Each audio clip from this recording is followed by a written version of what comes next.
সব সময় তো রেস্টুরেন্টের বার্গারগুলোই ট্রাই করা হয়, তো আজকে বাসায় তৈরি বার্গার খাবো, তাও আবার খালামুনির হাতের তৈরি।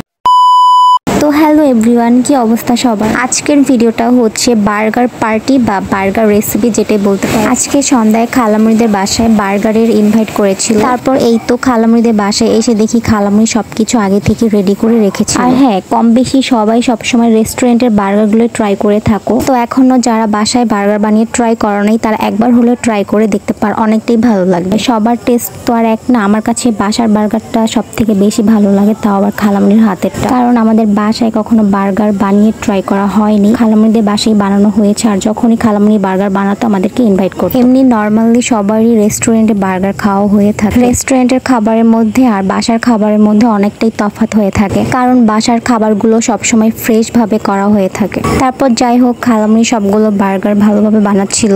ভিডিওটা এডিট করার সময় আমার আবার বার্গার খেতে ইচ্ছে করতেছিল, এতটাই ইয়াম্মি হয়েছিল। আর হ্যাঁ, আমি রেস্টুরেন্টে গেলে কখনোই ভালোভাবে বার্গার বা কোনো খাবার ঠিকভাবে খেতে পারি না। তারপর যাই হোক, এখন আমি বার্গারটা টেস্ট করতেছিলাম আর বলতেছিলাম অনেকটা ইয়াম্মি হয়েছে। তো গাইস, ভিডিওটা ছিল এই অবধি। আল্লাহ হাফেজ।